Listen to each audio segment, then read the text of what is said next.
I'd like to thank you for giving us the opportunity in this discussion. This is Yang from Bailun Biotechnology. We are a Chinese company. Bailun is established in 1996. We are specialized in fermented bioreactor manufacturing for more than 25 years. And this is our factory.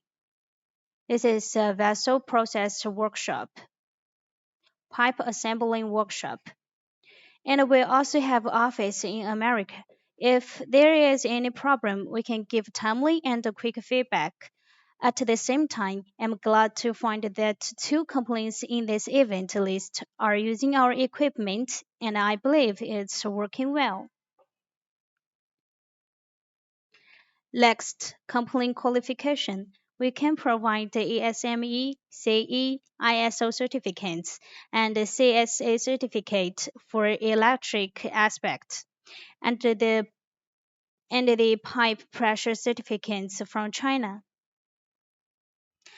Besides, we have software patents, our own engineer designed. And this is a glass fermenter and the stainless steel fermenter. We can provide the capacity from zero point 0.1 liter to 400 kilo. And according to requirements, we can do customers. Here are customized examples. First, a picture showing the top cover of a glass fermenter. It can be customized the dimension and the quantities of ports. Second shows the whole equipment of a glass fermenter. Left is glass vessel, right is control box. There are four peristaltic pumps on it. Also can design more. Next, utilities system like chiller, air compressor, and steam generator or, or could be provided. If required to monitor the weight of a fermentation system or a feeding solution, we have a weight system to offer. It's real-time and displayed on touchscreen. In addition, the setting of a program also can be designed. Take sequence control as an example. Require the triggering of feeding solution after DO value is 100 for more than 5 minutes, or required value is adjustable, such as requiring after X value of feeding delivered. It stops and another feeding solution starts at a X value, which can be set in program. Next, after confirm the design of fermenter and the program, we will provide the PID layout drawings. It's convenient for customer to use equipment, and in case engineers can check the device against it later. FAT, it's factory acceptance testing. We accept online FAT and customer FAT, and also SAT. It's site acceptance testing. Engineer can go to customer project site. If there is any problems or any missing or broken during the shipping, we will resend the broken parts to you. Now showing biological pharmaceutical projects. These cases are for human vaccine production, tetanus, and this vaccine bioreactor for Beijing Sinovac, which produce a COVID-19 vaccine. And this is a vaccine bioreactor for pneumonias. We also provide industrial projects like probiotic process, amino acid process, lysozyme process. Next are vaccine of epidemic meningitis process. And this is just a crude process. The first step is a bacteria seed culture, and it's going to ferment. Step 3. Put the fermented material into inactivation tank through the chemical reagent methanol to inactivate the streams. Step 4. Put harvest into disc centrifuge. Take the supernatant and put into the mobile tank. Transfer it to the sedimentation tank through peristaltic pump for sedimentation. Step 6. Repeat centrifugation. Take sediment and then dissolve the precipitate with calcium hydride solution. Add a certain amount of calcium hydride solution to the alcohol C tank and stir. Then add 95% alcohol. Step 8. Repeat centrifugation. Take supernatant and then put into alcohol settling tank and harvest. At this point, the Magnetis crude process is over. What is left are CIP process, refining process, dosing system, and so on. Finally, these are GMP workshop design drawings. You can see different color represent different area. We can design workshop drawings according to your room layout.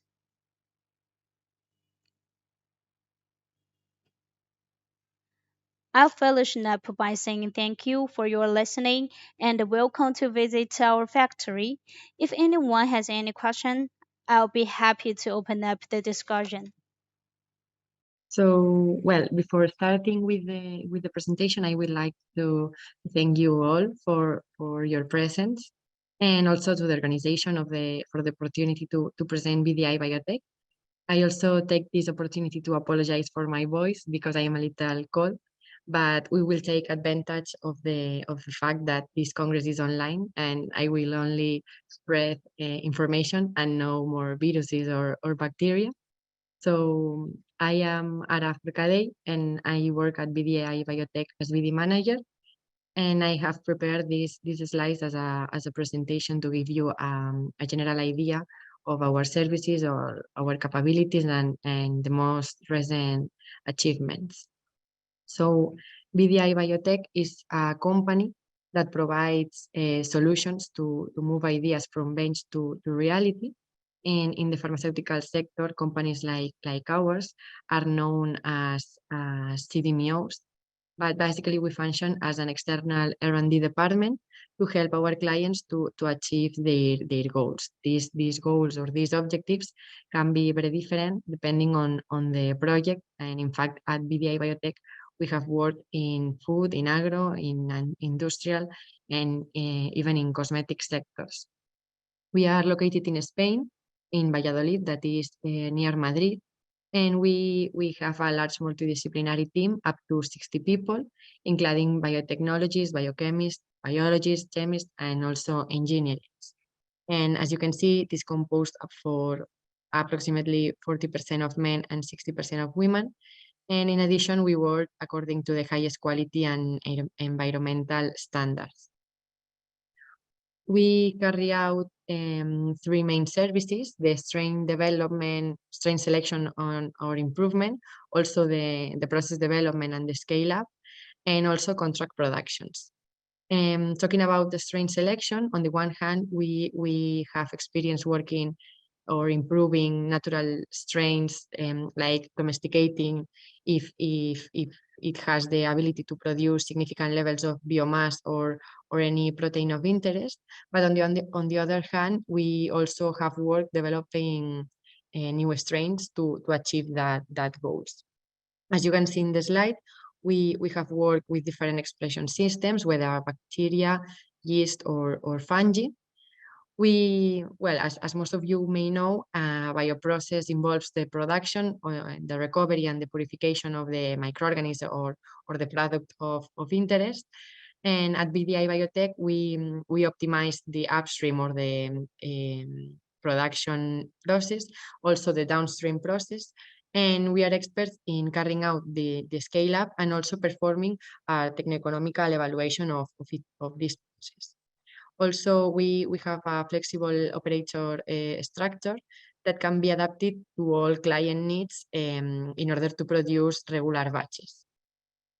All of this is possible thanks to the equipment that we have at our disposal. We have microbiology and molecular biology labs that are equipped with the most updated tools and techniques to improve or to increase the expression level or the stability of most recombinant proteins. And in addition, we have our upstream plant that has reactors of different sizes. As we see in the slide for the production development, we work at little scale with flask and reactors from 1 liter to 30 liters, but we also have big equipments up to 500 liters. All of them are fully monitored and controlled remotely 24 hours a day to facilitate like preventive maintenance and also early detections of drawbacks. We also have a downstream plant with batch and continuous centrifugates, also chromatography equipment and filtration skids to carry out depth press and tangential flow filtrations from micro to ultra filtrations, and even cell rupturing systems.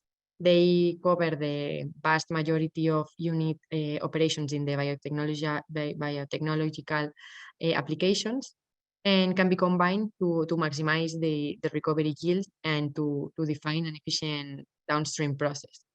Thanks to that, the DSP can be easily translated from pilot to industrial scale.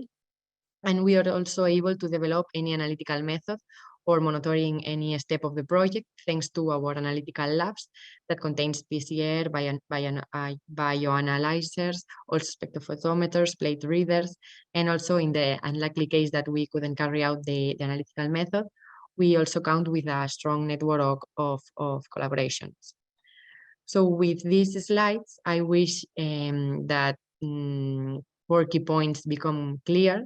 The first one is that we are a multidisciplinary team with 15 years of experience working on biotechnological projects, and we have the capacity to adapt our facilities to any project. The second one is that our clients doesn't need to invest in time, in effort, or even in their team, because they just need to leave it in our hands. And by the way, they doesn't need to invest in big equipments because we have first-class facilities that can be adapted to any project.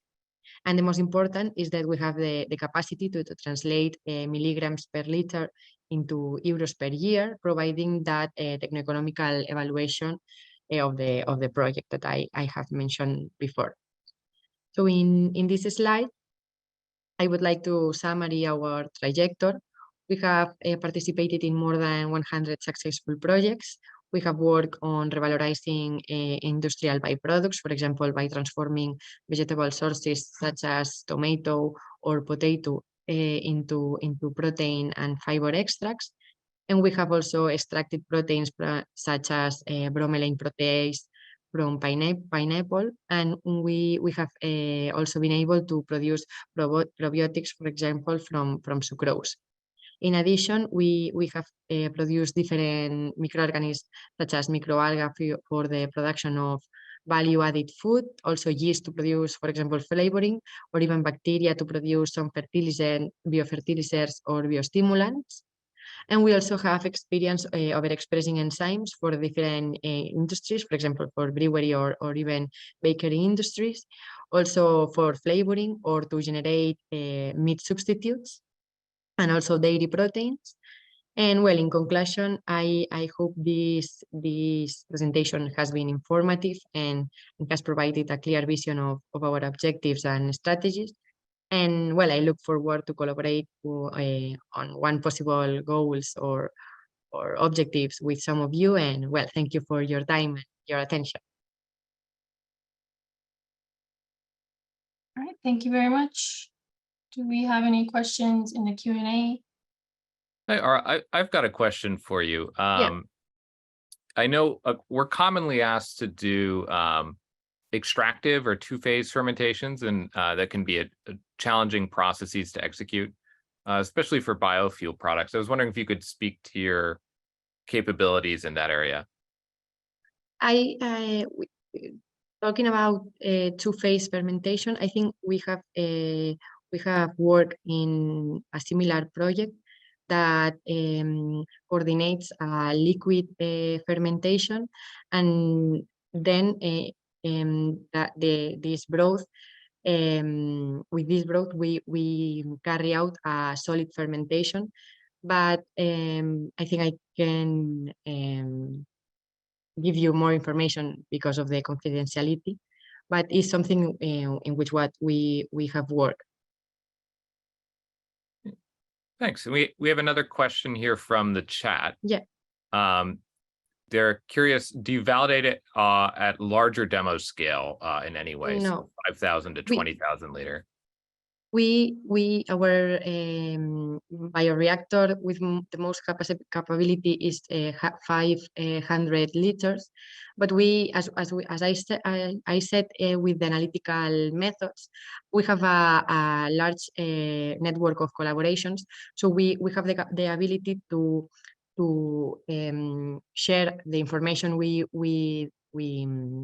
produce or we generate in that scale to our company or another companies or another business that have a relationship with us, in order to facilitate to our clients to achieve this scale, because we have such as reactors from one cubic meter or something like that.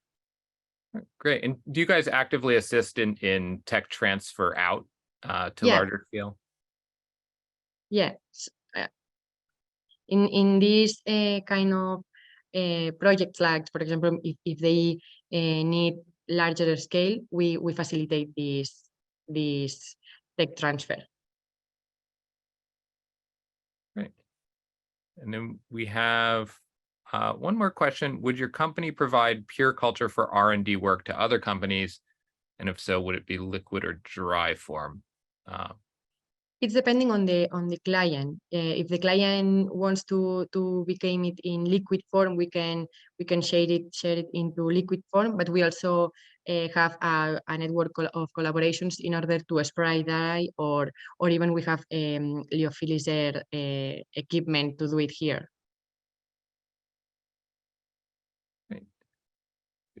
One more question here. For your bioprocess optimization, do you operate at any volumes below 1 liter?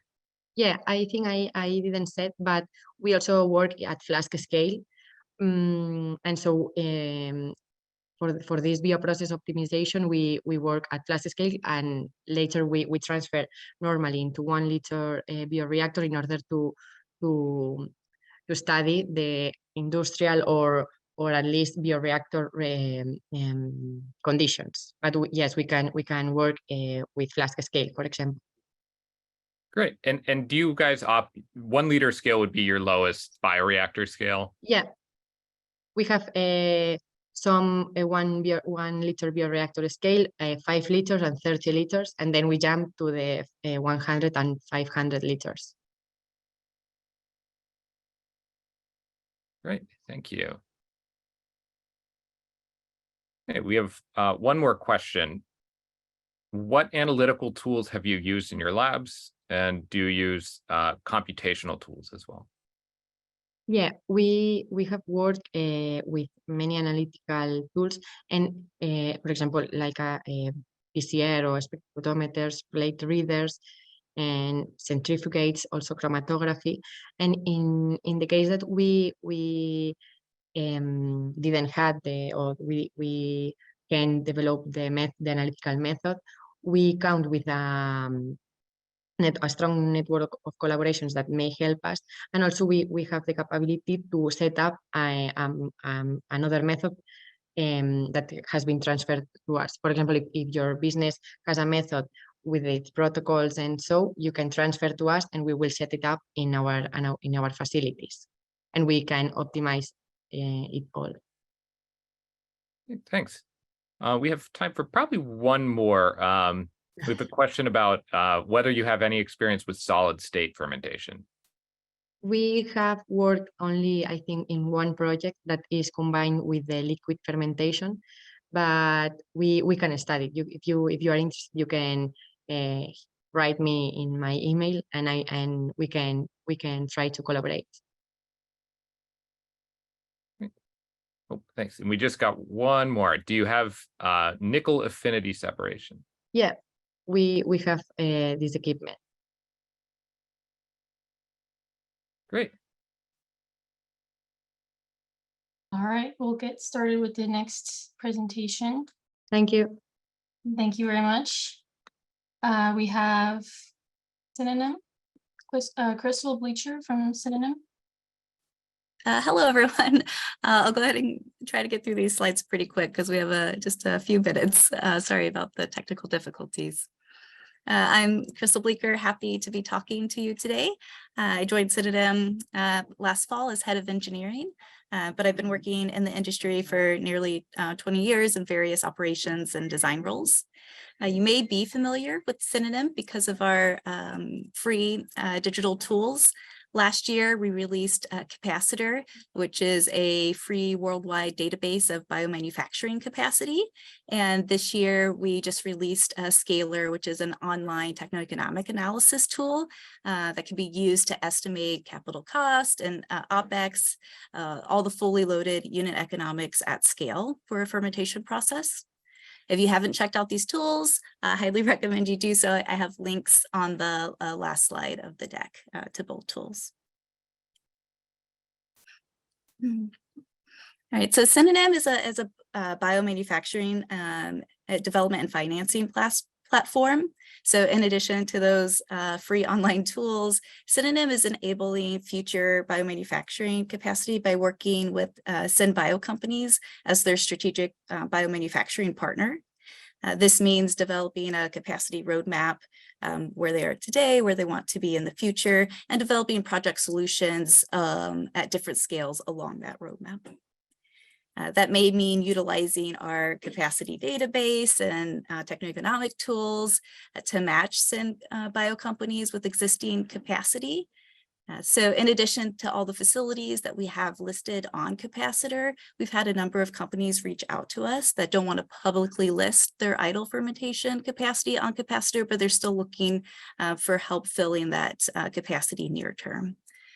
So we can evaluate capacity needs, DSP requirements, and estimate the cost of production at various sites to identify the best near-term options for production. And we can also help with the project development, engineering, and equipment financing for any CapEx or DSP investments that may be required at that existing capacity. But then when we think of the long-term capacity needs for SynBio companies, we're also developing and financing dedicated capacity. So whether that is a brownfield project or a greenfield project, that could also be a dedicated facility, or it could be a dedicated production line in a shared facility. So in Synonym's business model, that large upfront CapEx that SynBio companies would have to raise or finance if developing large capital projects on their own becomes an OpEx that's paid out over time in terms of a lease payment. So one of those long-term capacity solutions that we are developing is the facility that I am here talking about today. And it is designed to meet early commercial scale requirements for SynBio companies, and specifically for aseptic aerobic fermentation processes. So we have completed a conceptual design of a shared commercial facility with dedicated production lines. So this facility is comprised of 3 to 4 dedicated production lines, with each line made up of 150 cubic meter fermenters, with up to 4 fermenters in a production line for a maximum capacity production line of 600 cubic meters, and that's a working volume. In the shared facility, there is dedicated equipment for everything that touches the product. So starting in media makeup, going through media sterilization, feedstock sterilization, fermentation, a customizable downstream process, drying if required, and packaging. But there are shared utility and infrastructure systems. So this would include fermentation chillers, process air compressors, cooling towers, bulk chemical and feedstock receiving, etc. So that CapEx of the shared infrastructure and utility systems, that CapEx is spread out across the different production lines. So that allows Synonym Bio companies the ability to realize a lower cost of production of producing in a multi-million liter facility, but only taking on the capacity of one dedicated production line.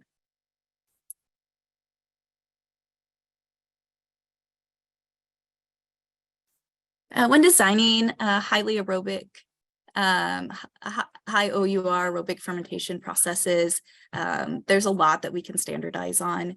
We've developed standard designs for the fermentation systems. So that would include media makeup, media sterilization, the seed reactors, the fermenters. And for most processes, that the large utility requirements are to support the fermentation area. The agitators and the fermentation chillers and the air compressors can make up 70 to 80% of the electrical load of the facility. So if we can standardize on the fermentation upstream, we can standardize on the utility systems, and we can also standardize on the infrastructure, on the building requirements for the different processing areas. So different finishes and different HVAC requirements, depending on if it's the fermentation area or the DSP or the packaging or the utility systems. The one thing that will need to be customized, depending on what the process is or what the product that's being produced is the downstream process. So in the shared facility, again, we've standardized on fermentation, utilities, and the infrastructure, but the DSP will be customizable depending on what the product is, and that DSP will be customized for each production line and will be modularized to the extent possible. As I mentioned earlier, high OUR aerobic fermentation processes require a lot of electricity, and in general, fermentation processes have heavy water demands. So we are focused on developing engineering solutions to optimize and minimize energy and water consumption. So that includes water recycle systems for water intensive downstream processes, optimizing mass transfer systems in the fermenter to reduce electrical requirements, having a separate fermentation and DSP chiller systems, and maximizing heat transfer area within the fermenters so that we can operate the fermentation chiller system at a high enough temperature to take advantage of free cooling during the cooler months. That way the chillers don't have to operate year round. This facility will be located in the US Midwest. I think I forgot to mention that on the previous slide, and we are in discussions with a co-location partnership for the facility. Crystal, Yep. sorry to interrupt, but we have about 30 seconds left. If we have any time for a question, but we'll need to. Yep. Yeah, and that was pretty much it. Again, sorry for the late start. Happy to answer any questions. And here's the link to the Scalar TEA product and the Capacitor database product. Thanks, Crystal. This is really exciting. We have a question here about the facility. So, question is whether the facility will be only food grade, or if you'll be able to separate food grade products from other products that aren't food grade. Yeah, so we are designing the facility to be food grade. I think the answer is really it just depends. But the way our business model is we are looking for long-term leases in these facilities, but we are designing the facility to be standardized to accommodate as many fermentation processes and products as possible. So designing for food grade on the higher end, so that it can accommodate those processes, whether initially or in the future. Yeah, thanks, Crystal. We have a few more questions in the Q&A. So if you want to, you can answer those by text during the upcoming talk. Yeah, I'm happy to do so. And again, apologies for the late start. Thank you, everyone. Thank you. And next up, we have Deborah Davies from Olon Biotech. So just to start off with then, my name is Deborah Davis. I'm the Business Development Director with Olon Biotech. I'm located in the UK. I've worked in biotech all of my working life, and I'm not actually going to say how long that is, but it's quite long. And I've worked in a mix of pharma, diagnostic, and food companies. So my role, I've been with Olon for 5 years, and I reach out to companies who need fermentation capacity, and I help them along their journey. So my role is to help you decide if Olon is the right partner for you. So before I just start, I'm going to also just say, well, why are we actually here in this seminar today? Well, so much time is given to scale up because it is not a straightforward linear process. Scaling involves a series of steps to achieve your goal. And at each scale, you will further refine your assumptions. You'll gain clarity on your process parameters, and you'll improve your techno-economic model. So thank you to ABPDU for arranging this summit. So each of the companies who are talking today could assist you in your journey. So my presentation is to introduce you to Olon and to help you decide if we can assist you achieve your scale-up and manufacturing success.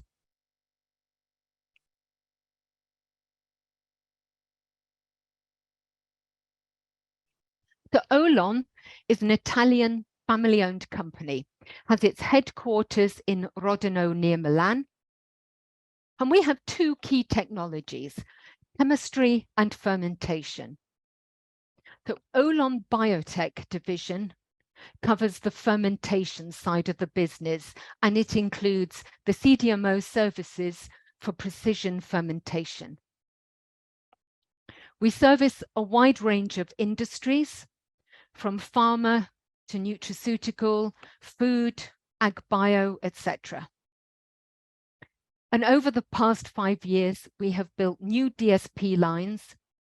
We have upgraded our facilities to both add capacity and to improve our environmental and sustainability metrics.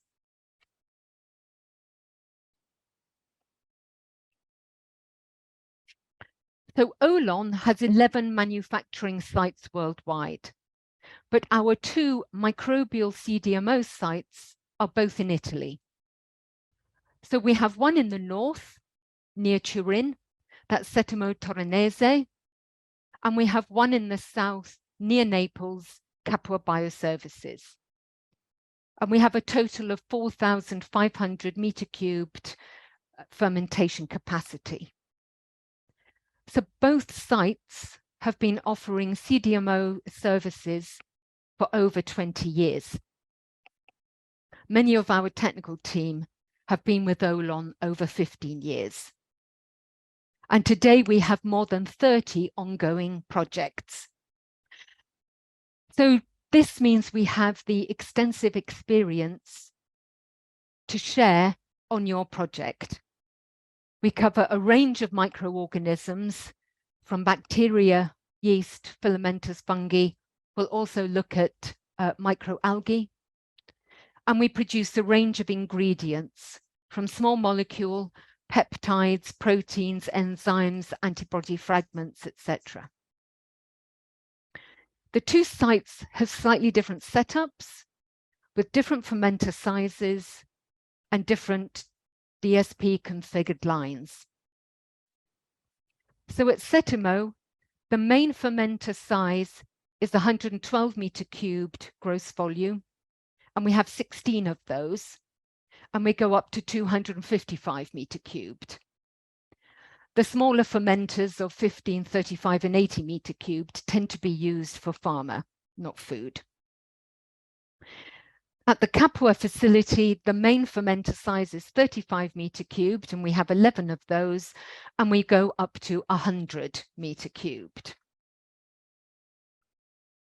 So in terms of our clients, we have a range of small startups to big food and big pharma.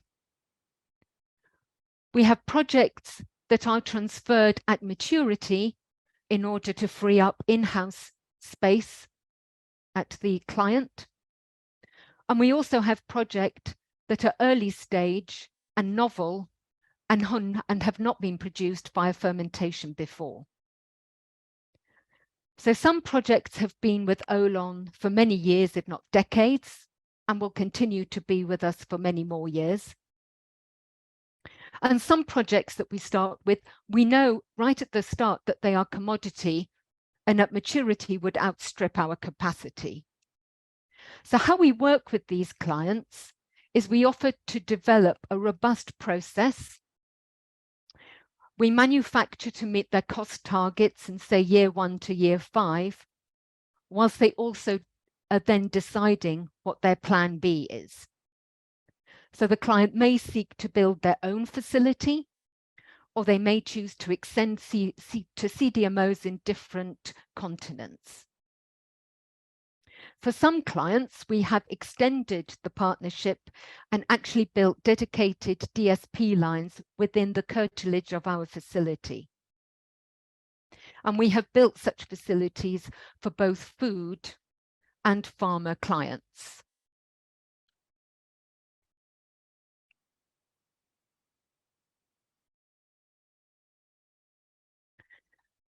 So just another few pointers about our sites. We operate in aerobic stirred reactors, and these are our own design fermenters and our IP. We have central glucose supplied to each of the fermenters, though we can run also a range of other feedstocks via separate ports.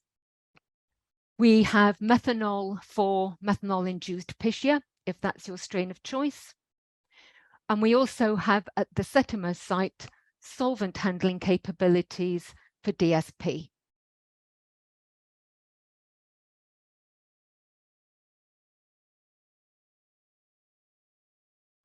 So what Olon does is we scale up for routine commercial manufacture.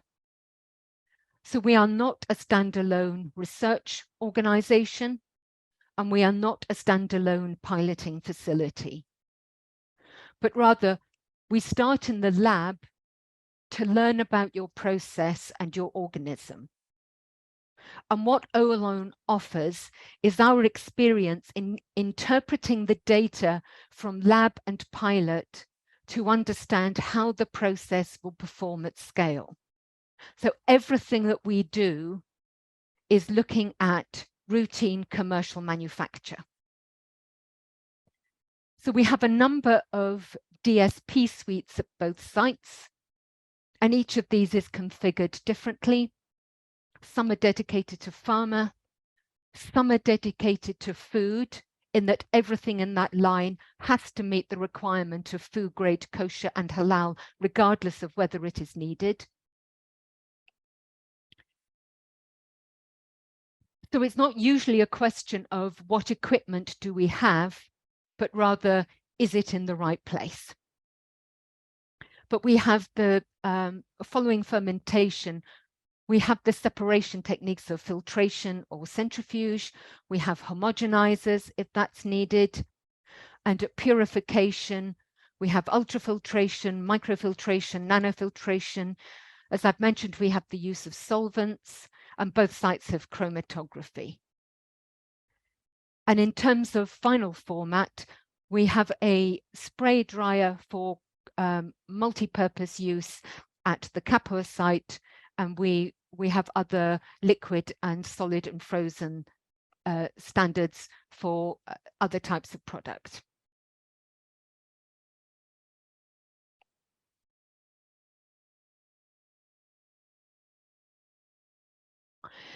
So we engage with clients once they have completed proof of concept. So what do we mean by this? Well, what we mean is that the process has been run at, say, between 100 and 1,000 liters fermentation scale with a DSP, so that there is a DSP process to transfer. And also, we want to see that you've worked with your customers to confirm that the ingredient and the specification of that ingredient works for your client. So when we review a process, an RFP that you send us, for example, we will look at the technical process and focus on the DSP because that tends to be more complex. But we'll also look at what your cost targets are in year 1 to year 5. And this is important because we need to see that there is a way to achieve your cost target if we are the right partner for you.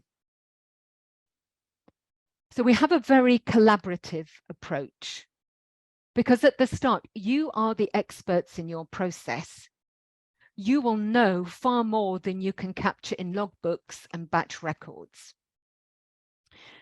And we at Olon are the experts in our facilities. So we understand how to overcome issues, and by using our knowledge and experience with the equipment, we can assist you with your process. So you put those two together, and that's when the magic really begins to start. So it's also important to understand at the start, what are your drivers in getting started with us? Tell us what's important to you. So your customers may need kilos of product, not grams, in order to work with. Alternatively, you may be able to satisfy your customers with either your in-house or your piloting facility. So your driver is more about developing that robust process and getting the techno-economic model correct. Either way, we can work with both types of process, and we will write a proposal that meets your requirements and takes you through typically tech transfer, lab, pilot, the demo or engineering batch, which is the first run at commercial scale, and then the 3-batch confirmation or consistency campaign before we then go into routine commercial production. So for some clients, that is just the start of the process. They will continually look to have different strains with higher titers that we can test in parallel. And also we will identify and discuss with you how we see opportunities to optimize, and we will work together and share the workload typically of how we can actually achieve that and do that in parallel with actually manufacturing your product.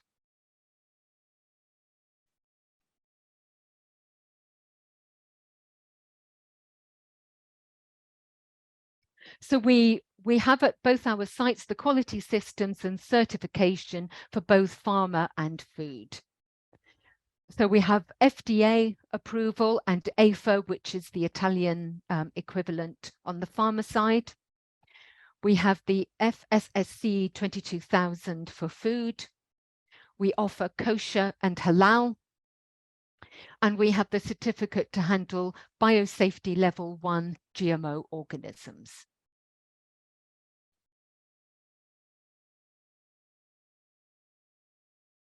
So as I mentioned before, we have 11 manufacturing sites. And in 2018, each site was tasked with developing a plan to reduce energy, carbon dioxide, water, and to generate less waste.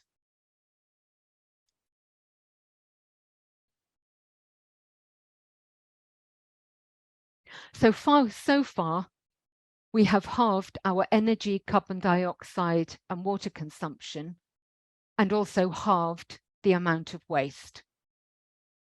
But we are not complacent. These targets are achieved by both individuals, by teams, and by sites. And we will continue to review new technologies to see how we can improve. At the CDMO sites in Capua and Settimo, we have installed solar panels. And also at our fermentation facility in Mahad in India, which is fermentation but not CDMO fermentation, we have built solar and wind power systems.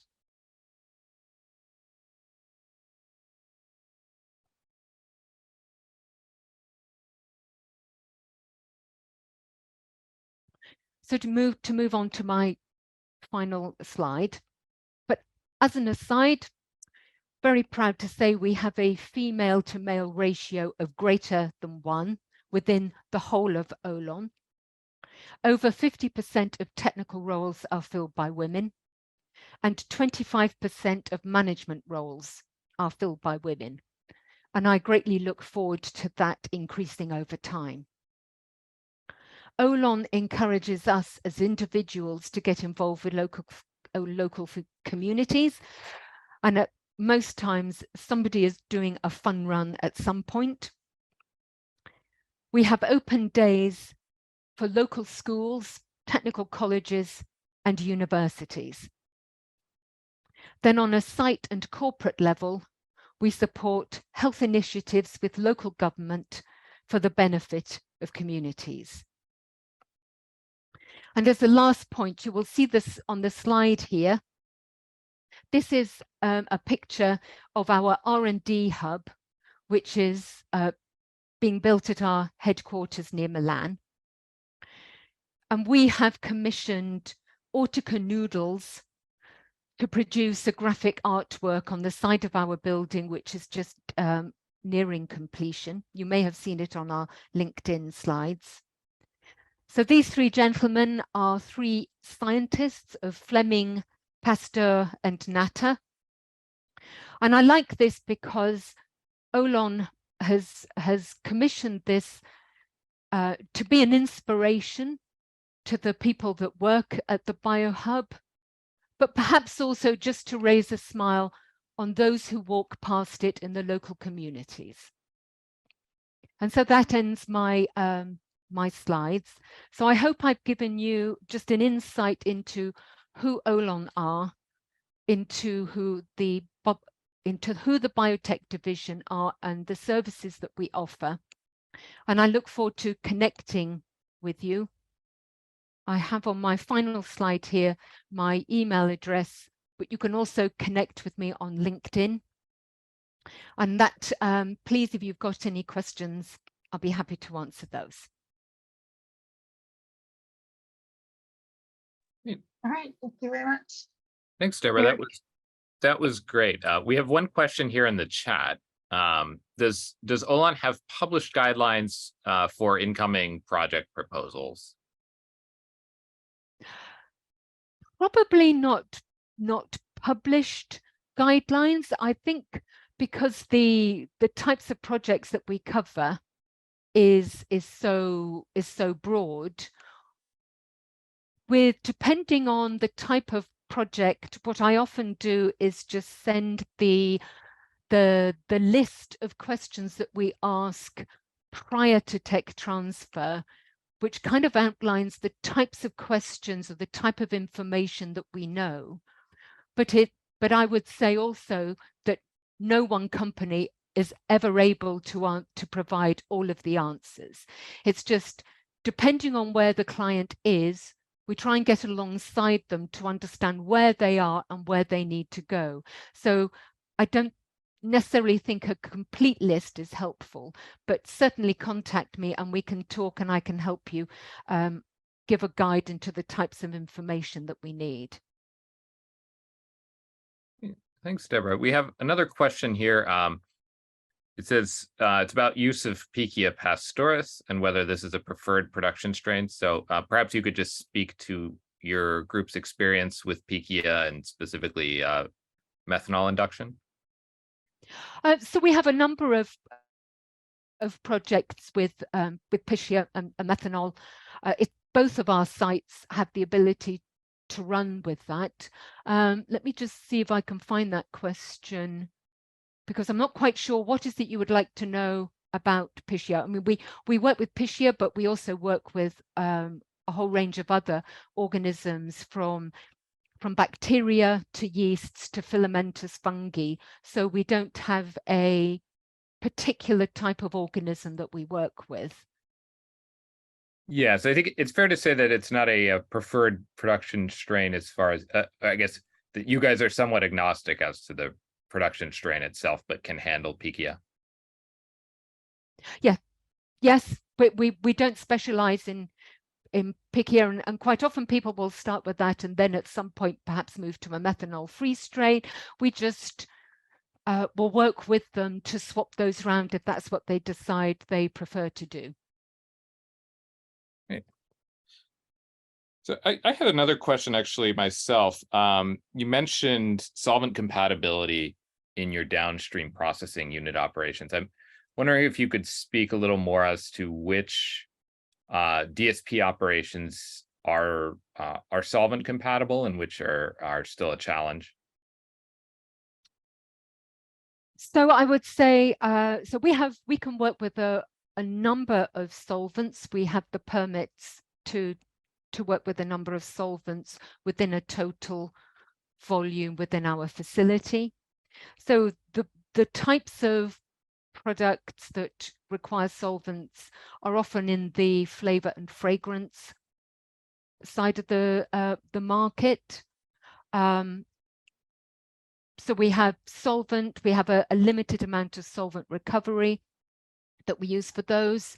Is there anything specific that you would like to know about solvents?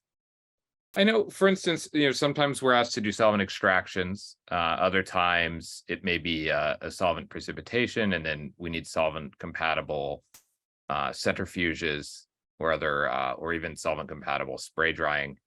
So just curious kind of where the limit is as far as solvent in your processes. I would say I'm not the best person placed to answer that type of question, I'm afraid.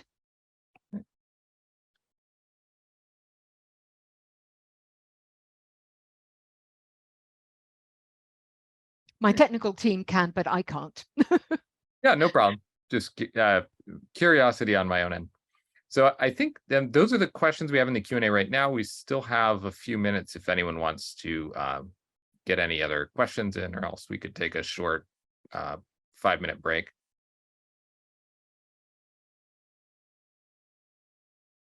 Oh, we do have, let's see.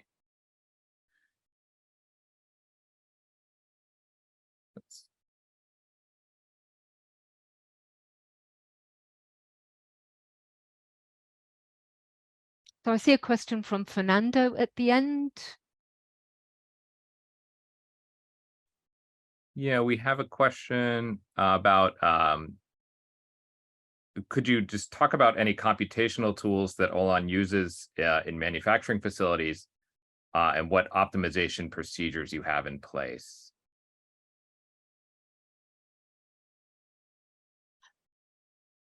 For me, this is too detailed to talk about the optimization procedures. Everything is collected and analyzed, but that's not an area that I can talk about. But if Fernando would I can answer the question from Fernando of can you provide an idea of the time needed to set up a project with Olon and its availability. That one's far more aligned to the commercial side. So I think sometimes that at any one time we are excellent at juggling. So whatever forecast we receive, the only thing we know is that it's not going to be correct, because that's just life.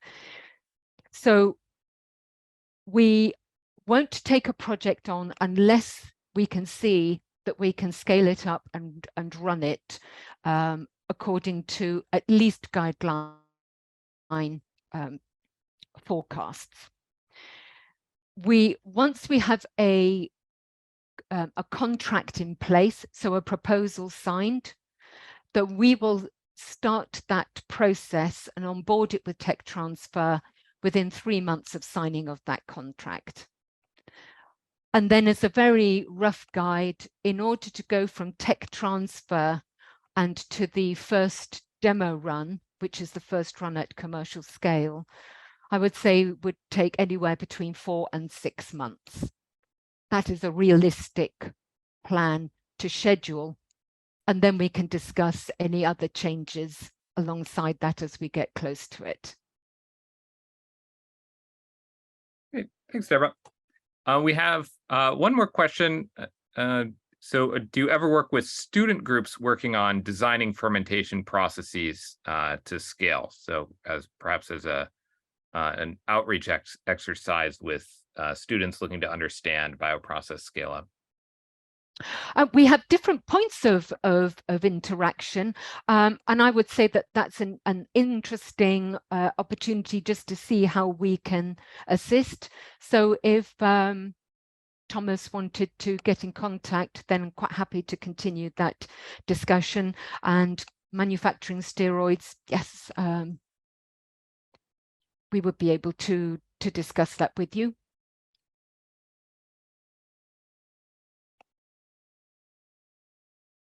Great, thanks. Any other questions for Deborah?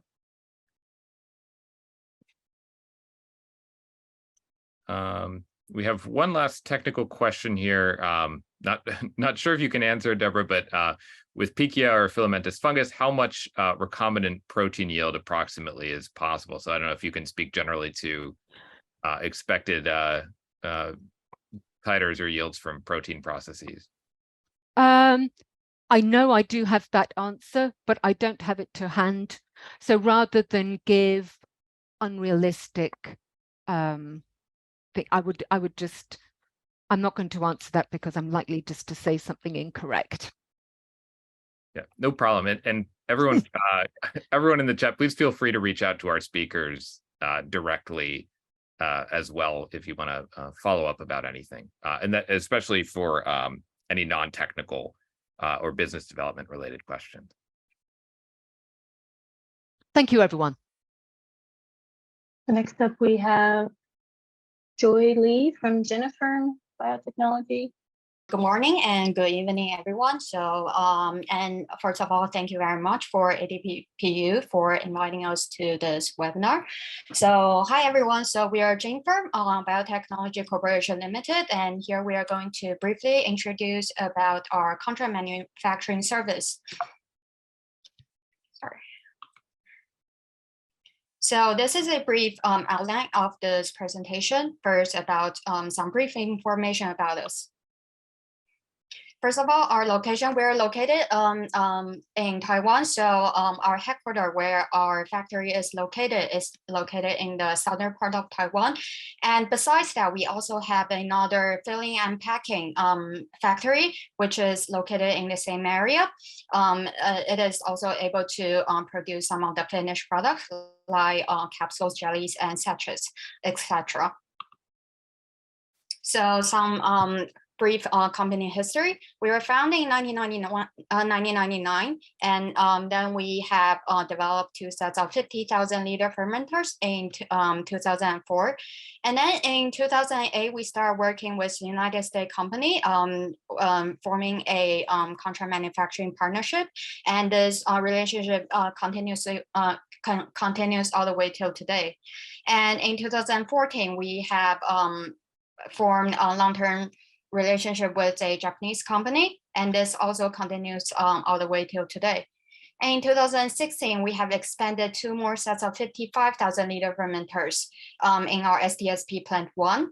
And in 2022, we have built our SDSP plant 2, which is just next to SDSP plant 1.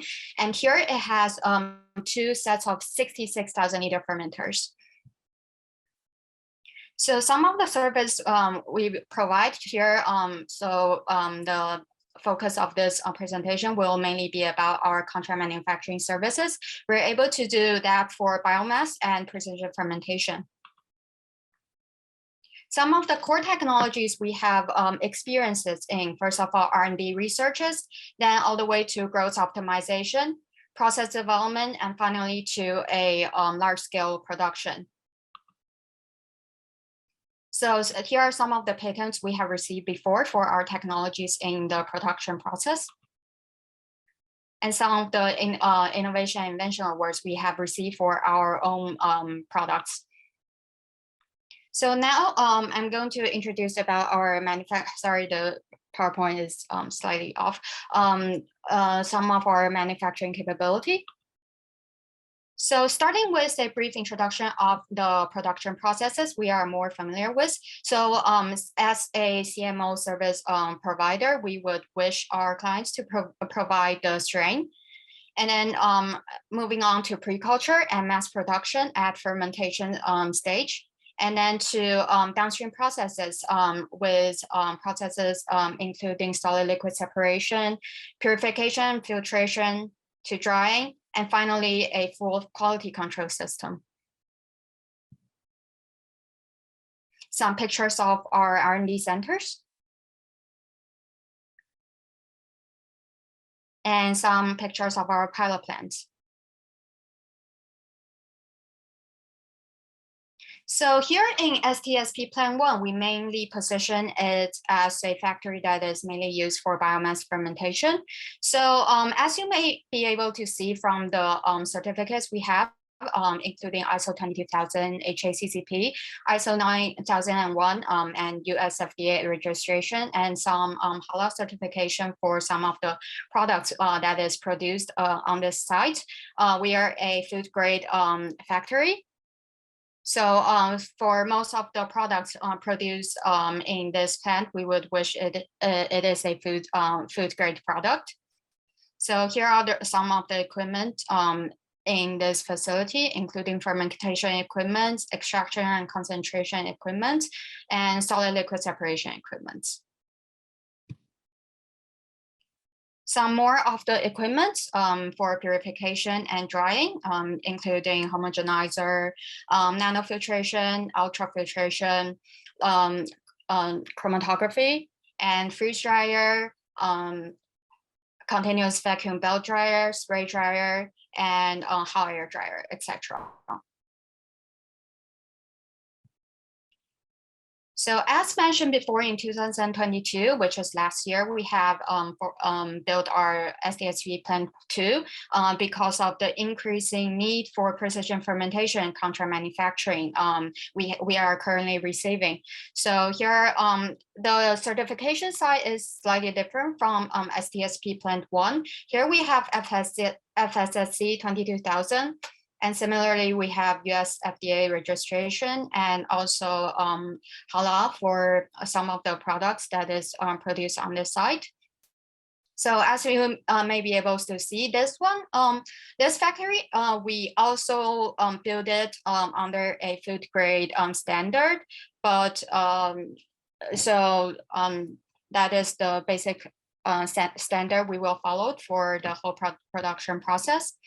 And also for the fermentation and downstream process equipment are quite similar, but some of it with more capacity and capability. So the quality assurance aspect, first of all, we are able to do in-house analysis and customize COA for the release of products. For those that we are not able to do in-house, we also have collaborative third-party laboratory for analysis. And we are also open to audits. While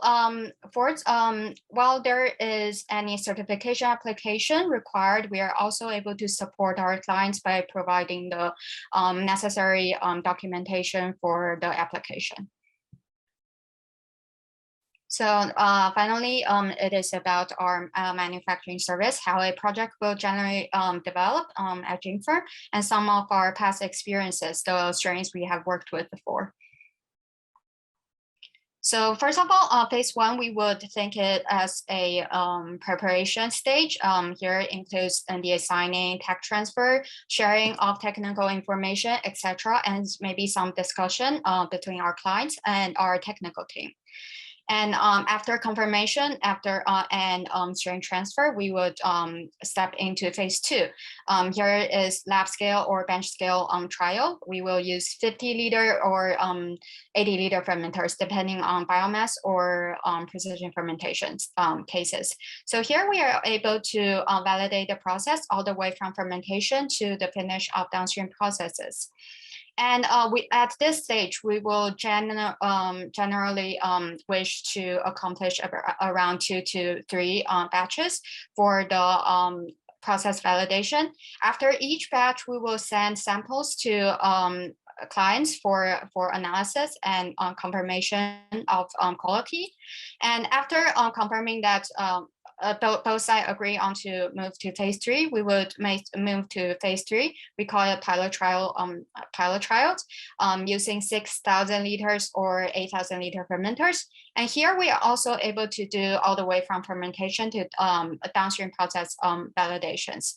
So after this and confirming again that the process is workable and the quality of samples are acceptable, we can then move to phase 4 for a commercialized scale production at 55 or 66,000 liter fermenter.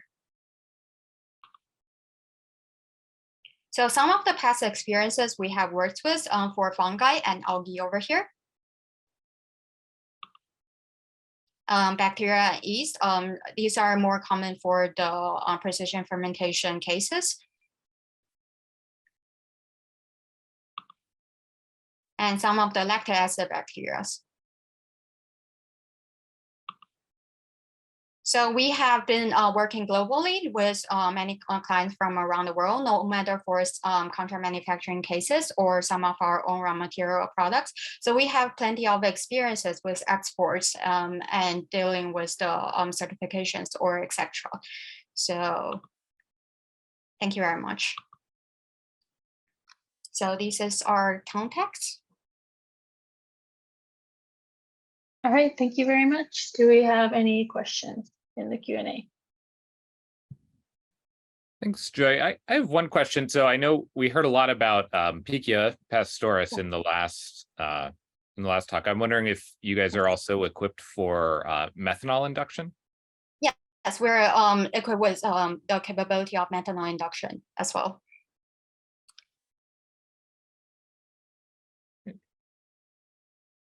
Thanks, Joy.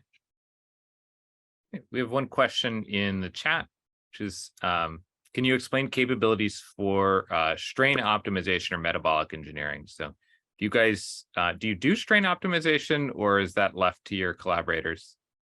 That's actually left to our clients because we would mostly focus on the scaling up part and production part. So we would wish, most of the time, we will wish our clients to do the strain optimization part.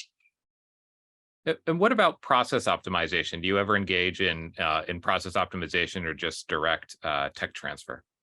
So basically, we are able to assist with some of the process optimization part, but we would require our clients to at least provide a base for example, a production protocol at fermentation and downstream processes. And then we might be able to help assist with the process optimization while scaling up. And do you ever go back to your collaborators or clients and suggest potential modifications to their process or to even to their strain that might assist with smoother scale up? So for strains, we rarely provide advice, but we would definitely share our experience while scaling up using client strain in the whole process. So we will provide advice on maybe some of the parameters or so to the whole production process and see whether that is acceptable for our clients. Great. One last question here. So if the process is already mature and operational at a scale of 1,000 liters, can it go directly to phase 4 production? We would wish to do at phase 2 or 3 for at least once or twice to make sure the whole process is workable on our side. So, but I think it is also left for, it can be discussed. Okay, thanks, Joy. And if anyone has any further questions, please feel free to reach out directly, or potentially you can post them in the chat and Joy can still answer them by text. Thank you very much.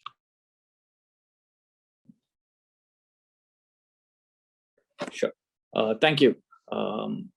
So hi everyone. Thank you so much for giving us this opportunity to talk about our company, Zenfold Sustainable Technologies.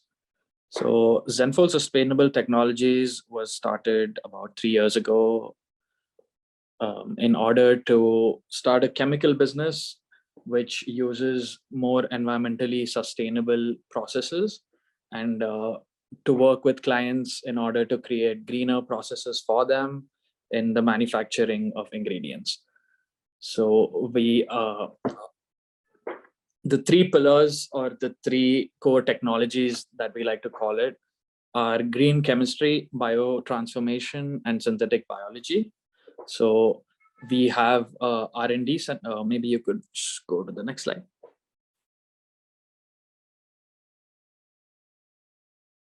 Yeah, so this is our team, this is our management team. So GV Prasad, he was the CEO for about 20 odd years of Dr. Reddy's, which is a large Indian pharmaceutical company, which does a revenue of in excess of $3 billion.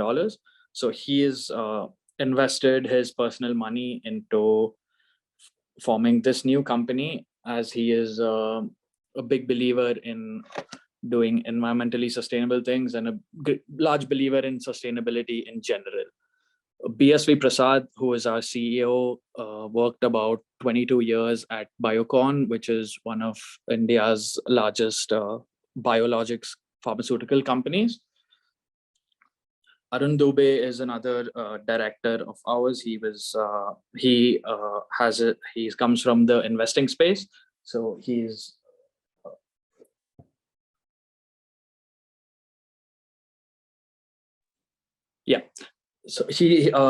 so he manages our finance and other parts of our business, and I look at strategy and business development. So maybe you could go on to the next slide.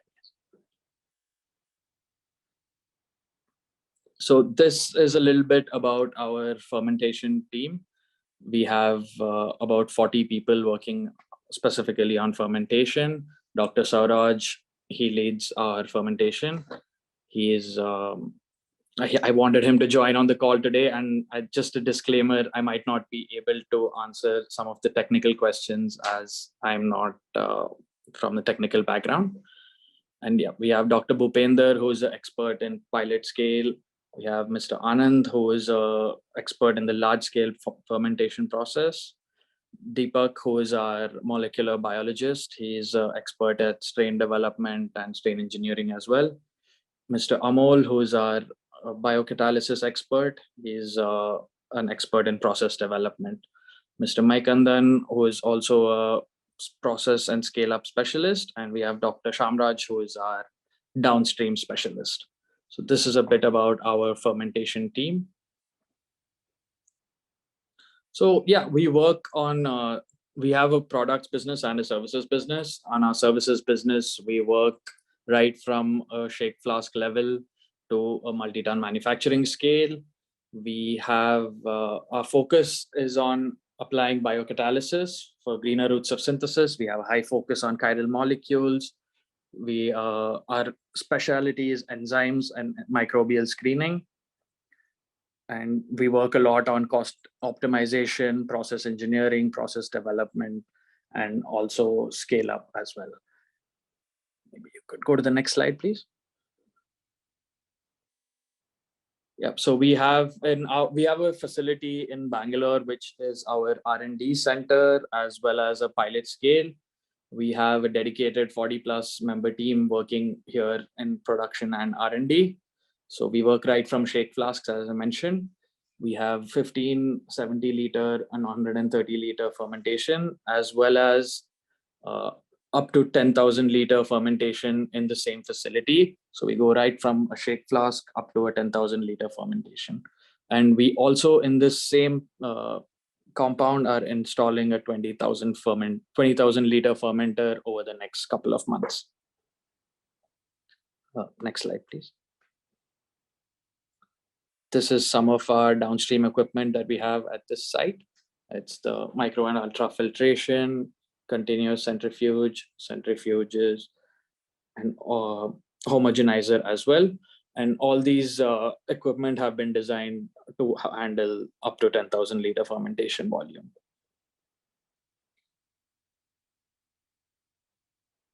We can go to the next slide. Yeah, we have a large analytical lab as well. We have tools like high-performance liquid chromatography, as well as gas chromatography. You can move on. Yeah, this is our biocatalysis lab. This is what is present in our Bangalore facility. We work out of here. Interestingly, on this facility, we also have our chemistry R&D. So we also do a lot of collaborative projects and in the products that we are manufacturing.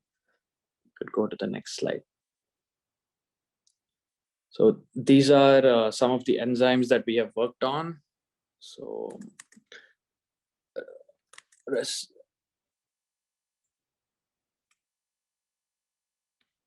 yeah, we have a novel enzyme portfolio which is under development of racemase enzymes.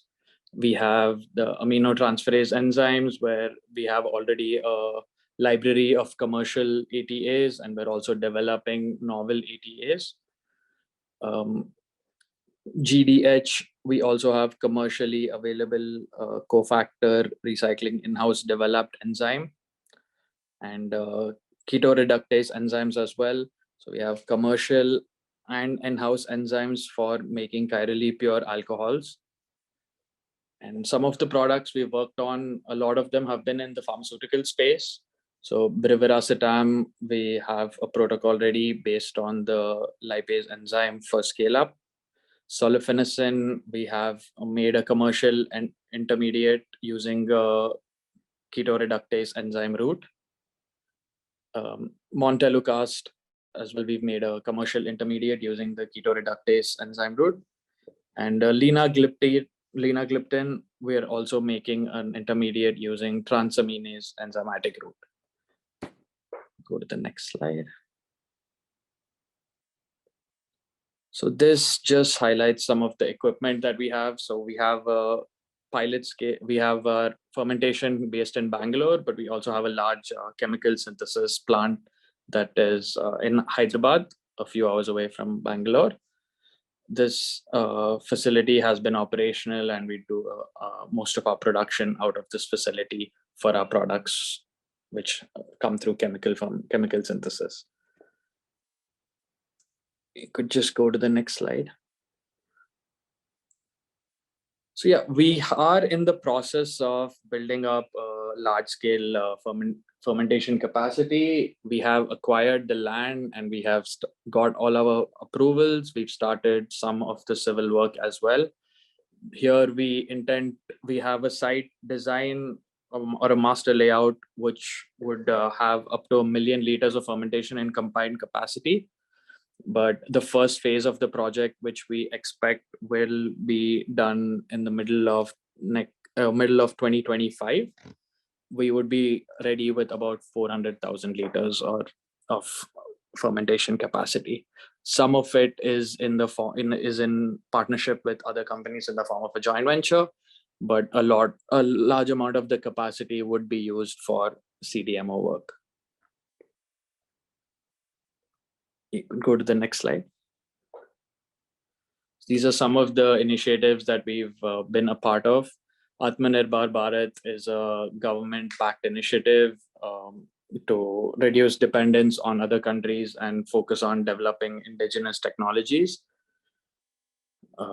We are a fairly new company, and we have been gradually generating a lot of employment for the local workers close to our factories, and we have been educating them as well so that they can get into these more skilled opportunities like biotechnology and chemistry. Our biggest focus is on sustainable chemistry. So we try to avoid hazardous solvents. We try to avoid extreme conditions in all our processes. And we do believe in the 12 principles of green chemistry, and we are in a constant pursuit of finding better ways of manufacturing.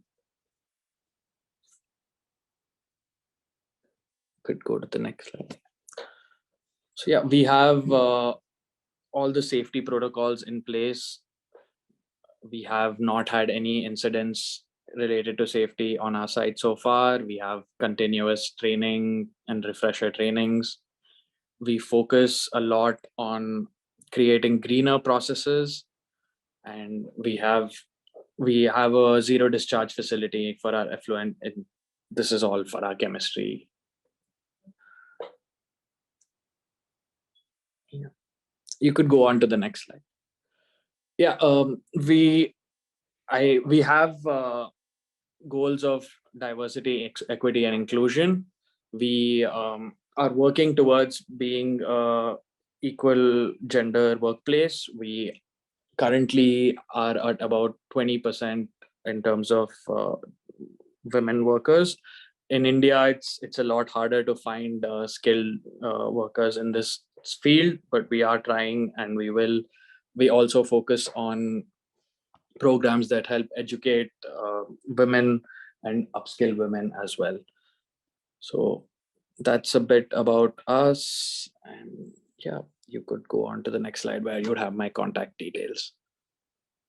And I'm open to answering any questions. So currently we have 40 people just on the fermentation side and about 70 people on the chemistry side. At our manufacturing facility in Hyderabad, we have close to about another 100 people. So we have, in our total organization, we have close to 220 people. Being a small company and a fairly new company, we quickly turn around proposals. So any proposals that we receive, we'd respond to them as soon as, like, within a week, I would say. And yeah, we're working currently on about 9 projects. And yeah, I think that's about it for the question, right? Thanks, Sharath. Will your full-scale facility or your production facility be in Hyderabad as well? So this would be in Gujarat, which is on the west of India. Great. Thanks, Sharath. I think, any further questions, please. Any further questions, please feel feel free to email me, or I've shared my number on there as well. All right, thank you. We'll get started with the next presentation. We have Mark Werner with Liberation Labs. Appreciate the opportunity to present today. My name is Mark Warner, CEO of Liberation Labs. We are a global fabrication partner for industrial biotechnology. Bit of background on myself, chemical engineer by background. Been doing this over 35 years, started my career with Monsanto Chemical, worked at some large engineering and construction companies, moved into industrial biotech in 2004 in the biofuels heydays, and kind of rode the waves of biofuels, biochemicals, and then into food. Was in-house twice, once with Impossible Foods as their chief engineering officer in the early days of Scale Up, once with Solazyme as their senior vice president of engineering, led the design build startup of a 3.3 million liter facility in rural Brazil about 10 years ago. When I left Impossible, consulted for almost 8 years in the novel food and protein space, helping companies commercialize and find contract manufacturing, and just kept running into two obstacles. One, there wasn't enough capacity, and what there wasn't really fit for what these companies were trying to do. So that led to myself and my co-founder Eitan Bentheim founding Liberation Labs last year, and we've moved forward at speed, and I'd like to share some of that story with you. Again, just to highlight, we are a manufacturing solution. We're not a scale-up solution. Doesn't mean we're not absolutely committed to the need for the scale-up solution. We're just choosing to do what we believe we do best, which is the large-scale, cost-effective manufacturing. So digging into that a little deeper, kind of our premise is that the promise of industrial biotech can't be realized without a solution like ours. There's been multiple billions of dollars going to the front-end biology without really any focus on the back-end manufacturing to produce the products we need. And this is where I should also highlight, not only are we large-scale manufacturing, we're industrial processes, food, biomaterials, potentially agricultural pesticides. We are not pharmaceuticals and APIs. We're predominantly and exclusively that industrial biotech solution that we believe really hasn't been addressed. So let's dig into that a little deeper. I'm going to give kind of a landscape of what's out there today, and then talk about what we're building and why we believe it's different. The existing network of contract manufacturing is for industrial biotech. It's a very dated legacy network of sites. Average facility is 40 to 50 years old. It was built for pharmaceuticals, chemicals, and biofuels. It generally does not have the downstream needed for these newer processes. So you'll very often have to contribute half, or if not all, of the capital for your process to go into a site that's got 40 or 50-year-old equipment. It's been a difficult decision that many of my consulting clients back when I was consulting dealt with, and it's really led to a lot of the problems on why I don't think industrial biotech has moved forward like it should. Another item is what I'll call undersized batches and geographically fragmented. I'll show you more details here in a minute, but in general, the facilities, sorry, is that better? The facilities that we're trying to build today, we're putting in the geographies where they make the most sense. This legacy network that's out there currently is where it made sense to build a facility predominantly for pharmaceuticals 40 or 50 years ago, which is predominantly Europe. Nothing wrong with Europe other than most of the products we're trying to make, novel food products, can't be sold in Europe. So you've got US companies very often developing the technologies, going to Europe to manufacture, and having to bring those products back to the US because they can't be sold there. So that's a long list of reasons why we believe the real issue here is economics. We can make the products we're trying to make, but at least in industrial biotechnology and novel foods, without a purpose-built solution, we believe the industry will stall, and I'll dig into what we believe that looks like. So this is what we're looking to build. This is actually an exact 3D representation out of the engineering design model for our first facility in Richmond, Indiana. We're building what we call BioCubed, which is a design, build, operate platform. We think that's something that's important. You'll hear a lot of entities talk about potentially designing or building a large-scale manufacturing facility, but few have the experience of designing, building, and successfully operating it at large scale. And that's what we're trying to do here in multiple geographies. This facility, starting from the right, moving to the left, The two dark green or neon green vessels you see are aseptic aerobic fermenters. I'll get into more of the design details later. The agitators aren't shown just for simplicity, but they are stirred tank high oxygen transfer fermenters. The downstream is predominantly focused at size separated protein for food and non-food applications. We have multi-stage high efficiency ceramic microfiltration, spiral wound multi-stage ultrafiltration, evaporation and spray drying. We have the ability to install homogenization and disc stack centrifuges for those processes that need it.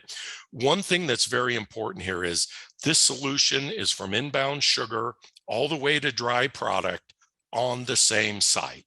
You're going to find that most facilities out there can't do all that on the same site. You're often trucking materials between sites, which can be both a cost and a quality issue. So let's look at some of the items, and I've talked about some of these, of what we believe makes this solution different. It's built for modern processes. While we can run a range of organisms, our two base cases we designed around were a methanol-fed Pichia pastoris. This has been brought up a couple times today. And there's a simple reason for that. The most common food-approved large-scale organism for novel foods today are typically Pichia pastoris. There's certainly others, but those are the most common. 100% of our fermenters can run on methanol-fed Pichia pastoris.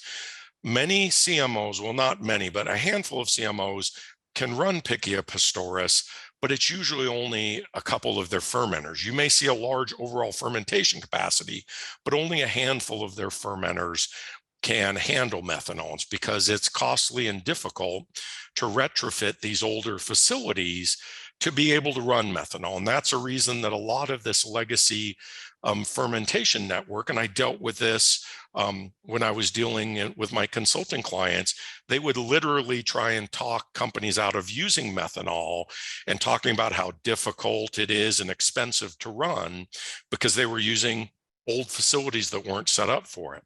In the case of our facility in Indiana, we're set up to run methanol on all our fermenters. We have our air permits in place, and it had very minimal impact on our cost of our facility. And that's when people keep asking me, what do you mean is different by precision fermentation? This is what happens when you design a facility for the organisms of today, not use a facility built for organisms of 40, 50 years ago. So let's dig in a little deeper. This initial facility is in the US. When we started the company, we're looking to build in 6 geographies ultimately at 2 different scales. Our initial phase 1 is in the US, the Middle East, and Australia. That's been our phase 1. US is where we're doing our first facility. We're actively in site development on sites in the Middle East and Australia. And then Brazil, Europe, and Southeast Asia. For our second phase. We often get asked why we pick these sites, and it's simple: cost. The 3 predominant costs that make up 75% of a commercial scale industrial biomanufacturing facility are cost of power, cost of sugar, and cost of labor. This is different than, say, pharmaceuticals, which has a much higher component, say, of labor.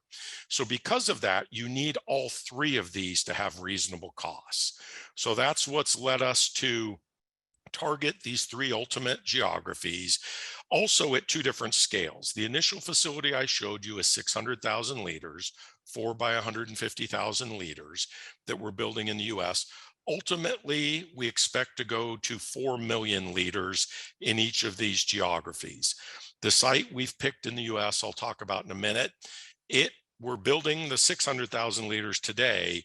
It has land and utilities for the full 4 million liter build out. And that's our plan as we continue in additional geographies. Now, people ask me why I push the geography, and it's important because, again, the network today are older one-off sites being run where you don't have a network of similar sites around the world. If you're a CPG, a Givaudan, a Nestle, a Danone, if you're going to launch a large-scale CPG product worldwide, you don't want to manufacture it in just one geography. You want multiple sites. You want them similar to where if I transfer from US site to a Middle East or Australian site, they're built and run similarly. That's the network we're building because that's what we believe the industry significantly needs to be able to succeed. So let's step back and talk about what I've described to you, how that lines up against what's kind of the legacy sites today. So in my consulting practice, I benchmark 65 CMOs worldwide. That's what I used to help my clients on often, was finding these CMOs. And we took those. Size of the bubble is the fermentation capacity. On the bottom is the year the facility was built. On the left is what we've called a food readiness ranking. While we can make products beyond foods, that's our preliminary initial focus. And you'll see that there's only a handful that are really at any large scale making food products today. Others can generally ferment the food products. The most common issue is the downstream. Their fermenters may physically be able to run many of these fermentations. They don't have the downstream process, so it has to be built completely new to serve the industry. And this is because, and these are great sites, I've been to most of these facilities, they're very well run, but they're given a legacy of facilities. You can look, a bulk of the capacity was built in the 1960s and 1970s, predominantly to make APIs, things like antibiotics in Europe. They're not in the geography where you'd build a modern facility. They often don't have the exact fermenter design, or especially the downstream design to make these products. So this, you'll see my continued theme of it really comes down to the economics. We can make the products we want to make today, at least in industrial biotechnology. As I think many of us are aware, we're not making them at the price points we need. And that's the ongoing obstacle that, unless it's solved, is going to continue to hold the industry back. So let that slide come up. So let's talk specifically about what we're building. This is a recent shot, it's about a month old, of our Richmond, Indiana facility. We completed our FEL3 preliminary engineering last year. We're in mid-late stage detailed design right now.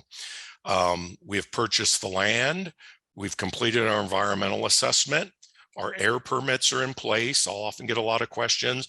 Are you really that confident you can run methanol in all your fermenters at large scale? And I can tell you, we actually have our air permits in place for this already. All of our long lead equipment is currently on order. It's about $38 million worth of equipment. Initial large scale fermenters, the 150,000 liter fermenters, they'll start arriving in February of next year. Downstream equipment, spray dryer, is all on a schedule for us to be operational by the end of next year, Q4 2024. Budget of the facility is $115 million US. We're about half committed on the project at this point between the equipment, the engineering, and the preliminary site activities, and we're still on track for that budget. So this is, when I'm giving investor pitches, this is often what I call the technical detail that a lot of the investors aren't always as interested in, but this being a much more technical crowd, I want to spend a few minutes to highlight, because this is really what tells you what's different about a purpose-built facility and a legacy facility, and why we're confident we can make the products at a much lower overall cost. So I'm going to start with talking about the technical details of our design and how that stacks up against the kind of the majority of facilities out there today. We've designed these fermenters for 150 oxygen transfer at 28 degrees C with 1 ppm of air. And this is important during the entire fermentation. What's out there today generally is in the range of 80 to 150 OTR, but very often you'll hit cooling limitations, and it may be able, a lot of the processes spike early in the fermentation for oxygen transfer at 150, but will come down, say, to 120 over time. A lot of the better developed shorter fermentations stay at 150 oxygen transfer during that whole fermentation. And that can be a struggle for many of these sites. We're set up to do that during the whole fermentation. As I mentioned, all of our production fermenters are set up for a methanol-fed Pichia pastoris. I should also mention the second base case organism was an E. coli. And there's reasons for that. We believe that brackets the kind of range of different fermentations. While methanol-fed Pichia is typically in the range of 120 hours, sometimes down to maybe about 96, E. coli can be as short as 48 to 72 hours. That means you're making much more product going into your downstream. So even if the fermenters can handle it, the downstream can't always handle it. So that bracketed the organisms. We believe most of the other yeast, filamentous fungi, we believe from a performance standpoint, they fall within those parameters. Let's talk about sterile design. This is one where, people ask me, well, if these 50-year-old fermenters are still running, what's the problem? Often it's sterile design. They can't meet the modern sterile design of things like a mechanical agitator seal with steam fermentation or with steam block. And this is because, given the age, there's so much play in the agitator. These are the things that allow you to have that higher sterility standard. Continuous media and sugar sterilization at high capacity. This drives that next item, fermenter turnaround time. One thing about being an older pharmaceutical facility is very often turnaround time isn't as big a deal. You don't see pharma facilities designed as much for high throughput like you do for the need for industrial biotech. And a lot of this comes down to the capacity of our downstream. Our capacity of our downstream is at least in the range of 2 metric tons per 600 meter cubes. So to be clear, that's 600 meter cubes of vessel volume. So the working volume will be a little less than that, but we can still get in the range, processes at least 1,200 metric tons a year. We've seen some as high as 1,800 metric tons per year, where a lot of the legacy CMO network can only do about half of that because of downstream limitations. Also, processing time. We're designed, it's a 2x50 orientation. The 600,000 liter fermenters can be run in 2 halves, one organism and 300,000 liters, one organism in the other, or the entire facility together. If we're running 2 different organisms, each of those trains are 48 hours or less to the dryer.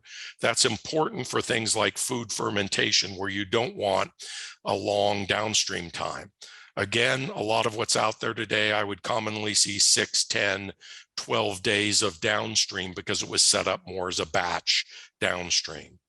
Last item, 100% of the capacity we need for our fermentation for spray drying is on site. Kind of a summary of the what I'll call commercial landscape. We're not talking about any specific costs, but we're putting in 100% of the capital for this facility for our base configuration.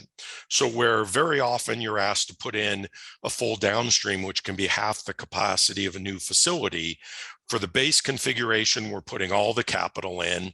We believe the throughput of the downstream gives a much lower total dollar per kilogram, which is really what it comes down to. You can talk about all the different modeling you want. When you go to a CMO, the 2 numbers you really need to understand is what's my total manufacturing cost per month, per year, and how much product do I make? And you divide those two to get $1 per kilogram. And we believe with our platform, we're going to be able to manufacture at a much lower dollar per kilogram than the legacy network out there. Path forward for the companies we're looking to talk to, and again, we're large scale manufacturing. We're looking for people who, at a minimum, are looking to campaign 3 to 6 months at 300,000 liters. Ideally, our target client is a multi-year client at 300,000 liters or greater. So those are the large scale food type or industrial biotech manufacturers. Wanted to highlight our team because, again, I talked about design, build, operate. We've intentionally focused on people with decades of experience designing, building, and operating these types of facilities. Because I can tell you from personal experience, having built multiple commercial scale facilities, the operation is every bit as hard or tougher than the design and build of the facility. High-level summary here, and I'll open it up for questions. Without purpose-built capacity, we believe the industry is going to stall. We believe our platform built for the organisms and processes of today are critical to get those cost metrics. The existing facilities, I think the world of them, I think they're incredibly well run. I think they're fairly well hamstrung by, facilities that are at times 20, 30 years beyond their initial useful life. And that we believe this is critical, and we fully expect to be operational by the end of next year. So with that, I will open it up for questions.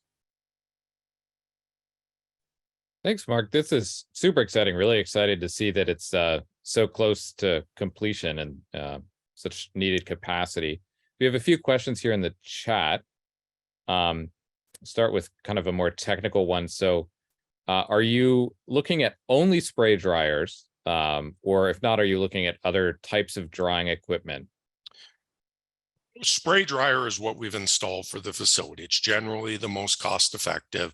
We'll never say never. I mean, it's one where, potentially you could go to an offsite dryer. But, what we did when we looked at this facility, we looked at 25 different companies based on how close they were to commercial scale, their funding and different things.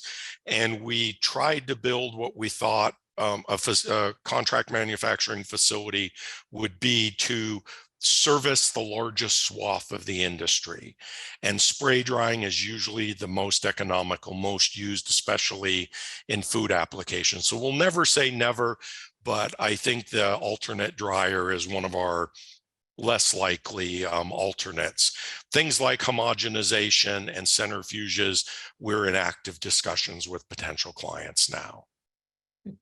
Thanks, Mark. And I guess as a follow-on, if and when companies come to you with DSP processes that are outside of the scope of what's originally planned, is there a process in place to start onboarding those, or would it be or would the companies be kind of on the hook to build those out? I mean, that's what we're doing right now. We're certainly working with those companies. I'll give you an example. Many of the companies use a centrifuge, not high efficiency microfiltration, because that's what a lot of the legacy sites have had. And it's less of an issue. You heard me talk about this downstream. If a downstream's done batch wise, using a centrifuge is less of an issue because you can do it 2 or 3 times.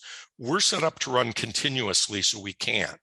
In dealing with our vendor, we originally had centrifuges in the design. We worked with our vendor to pull them out because, quite honestly, the yields weren't as good as a high efficiency multi-stage microfiltration. So what we found as we've engaged those clients is they're often using these things somewhat out of comfort. And you'll keep hearing the word economics over and over for us. If you want those lower cost, large scale economics you need for foods, for biomaterials, bioindustrials, you have to worry about things like yield. Difference between 70% downstream recovery and 80 is often the margin you may have on your process. Thanks. So we have a question here about workforce development. So what are your plans for building up the workforce at the Richmond, Indiana site? Do you believe there will be additional training and additional levels of education needed? Sure. So part of the reason when we looked at 10 sites in the US, one of the reasons we picked Richmond was its geography. It's within 90 minutes of 3 metropolitan areas, Indianapolis, Cincinnati, and Dayton, Ohio. It's also because of the workforce there. It's about a 35,000 person city, legacy manufacturing, not as much this kind of industrial biotech, but large industry. We're working with a partner there, Ivy Tech. We've already been working with them on how we're going to hire. So for example, typically, and I've built and started up facilities like this, it's usually a multi-stage process. You are prepared that not everyone may come in with a heavy process background or biotech. So there will be, a month or two for most of our new employees of general background and then more specific training. But we've already started those discussions. We won't really start hiring the majority of plant people till Q2, Q3 next year, but we're already in discussions on those.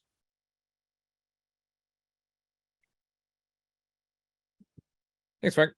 We have a question here about computational tools. So will you use or have you used computational tools to understand cell metabolism and bioprocess as it relates to the new facility? I mean, this is again where I tell you we are a contract manufacturer. We've designed this facility to run optimally for the majority of processes. Generally, the computational goes into that scale-up design, which again, absolutely needs to be done. We're relying on the network of facilities that are out there. And while I do agree, you'll hear that there's a shortage of scale-up facilities, and there are, but there's a lot of good ones out there. This is the first facility, to my knowledge, worldwide that was designed and built specifically for large-scale food fermentations, especially for a methanol-fed pichia and even E. coli. So we've just decided we're going to focus what we do well at, which is large-scale precision fermentation. Thanks. And a couple questions here about feedstock, which probably tie into that as well. So have you thought about handling more recalcitrant feedstocks, or do you expect access to feedstocks beyond dextrose? I mean, dextrose is our base case.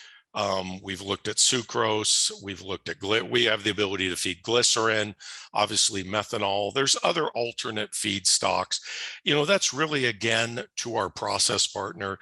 If they have alternate feedstocks, and we've looked at some that are of lower value, we can certainly talk of feeding those. But again, when you talk to the people who are really at the need for 300,000 liters of large scale fermentation, it's a pretty short list of probably a dozen to 20 companies. And the vast majority are either on corn dextrose or sucrose today. So that's our base case today.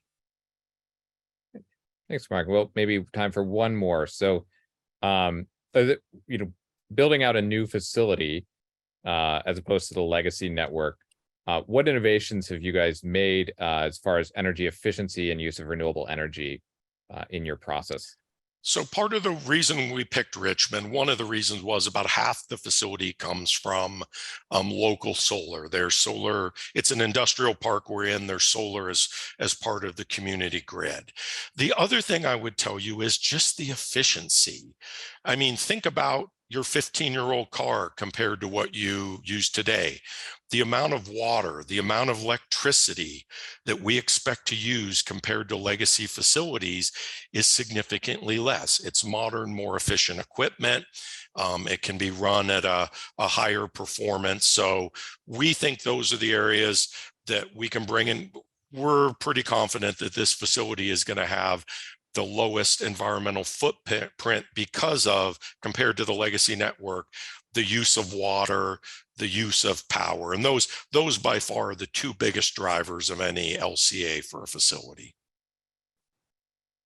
Thanks. And we have a few more questions. We'll leave them open in the chat if you want to respond offline here.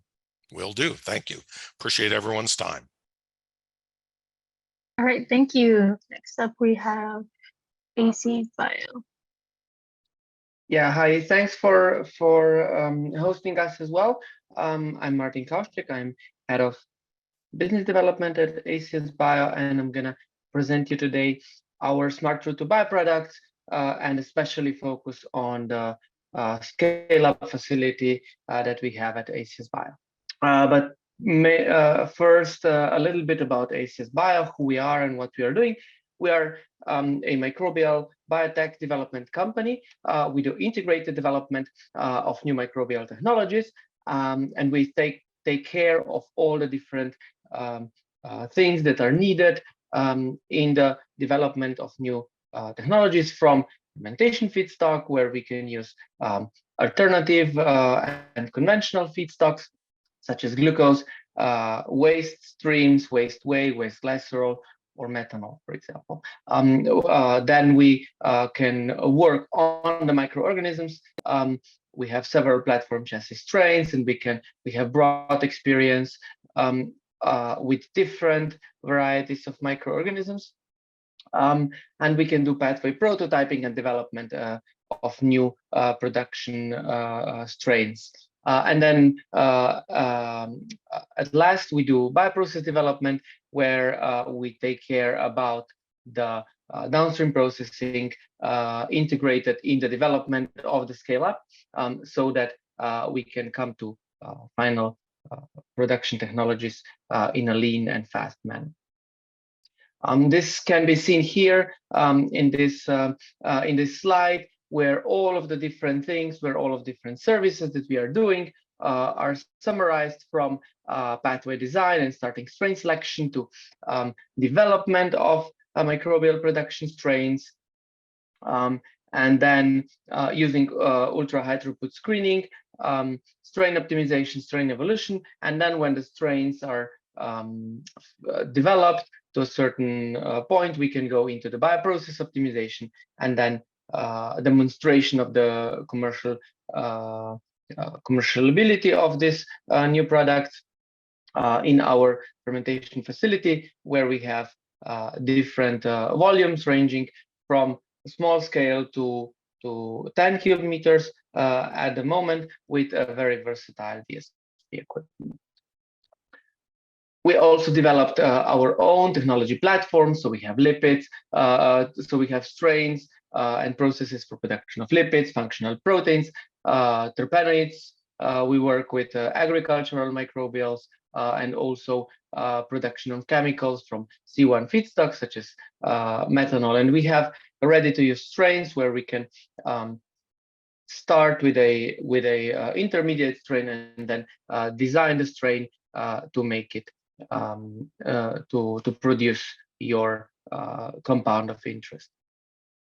And mainly we are active in ag bio, food, feed, and sustainable fermentation sector. We use either the technology platforms that I just mentioned, or we also use we can also work with your strains, develop it, and then scale it, produce sample material, or even work as a CMO manufacturer for smaller batches of the products. A little bit about the history of Acies Bio. We are located in Technology Park in Ljubljana. The company was founded in 2006 by 4 scientists, and after that we were on the market as a service provider from the beginning. Expanded our facilities and added new capabilities into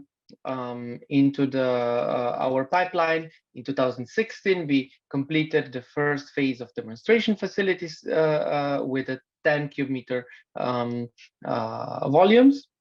After that, we expanded the lab with analytics and microfluidics, so we can work on variety of different microbes and different molecules. And in recent years, we further expanded the demonstration facility, added additional capacity and downstream processing equipment, so that we can showcase all the technologies that we also develop in the small scale. A little bit about our successes. We are currently more than 100 research scientists working at Acies Bio. We worked with more than 75 industrial partners with more than 120 projects. At the beginning, focusing a lot on pharma, but in recent years, mainly food, feed, and ag bio projects are the ones that we are working on. And the projects themselves, they are from small scale, let's say, proof of concept discoveries to technologies that we enable coming from lab to pilot scale, and also projects for industrial scale production where we develop the final production strain and the final production process that is then being used by our partners at their facilities for production of new products. And now maybe if I go a little bit into the fermentation, focusing on the fermentation side.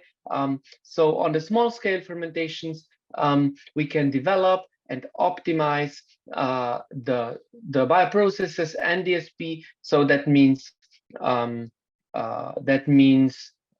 development of the strains, but also optimization of media and optimization of seed train and everything that needs to be done in order to come to the higher scale. We have very versatile analytics with a lot of HPLC equipment, HPLC machines that allows us to do many parallel projects in the small scale, detecting a lot of different compounds and do high throughput screening. So everything that comes from microfluidics, we can test several thousand colonies or samples per project per month. And then also we have liquid chromatography, gas chromatography, so quite a versatile equipment list in the analytics themselves. And then on the small scale fermentation itself, we have currently 35 small scale grass fermenters ranging from 1 liter to 10 liters, and we are currently in the process of upgrading that number to be double of that what we have today. Then if we move to a scale-up facility, all in all together, we have 35 cubic meter of fermentation capacity at Acies Bio, and we have at a scale-up facility more than 10 5-liter fermenters, and then we have a variety of different sizes from 50, 150, 300, 400 liters, and then we have a line of 2 cube reactors, 6.5 cube reactor, and 10 cube reactors with a 20 cube storage tank. And the facility is very versatile. Everything is can be connected between different fermenters, so we can have a variety of different seeds, a variety of different feeding strategies, and basically we can work with a lot of different settings. And our experiences in the scale up are we worked with a lot of different microorganisms, especially E. coli and yeast, being, let's say, 50% of all the fermentations that we do. And then additionally, Bacillus subtilis, different filamentous fungi that we worked with, and other organisms for ag bio or food applications. And if I finish with a downstream processing capabilities, we designed our scale-up facility to be very versatile. So we have different ways of drying. We have a small scale and big scale spray dryer. We have a high pressure homogenizer, and then different filtration methods, vacuum evaporators, and liquid extraction columns, as well as chemical reactors. So we can do different kinds of processes. And in addition to that, we have a nearby chemical facility partners where we can also do other kinds of drying, like fluid bed dryer and also packaging. So with that, I would like to actually finish my presentation. And if you have any further questions, I'll be happy to answer you.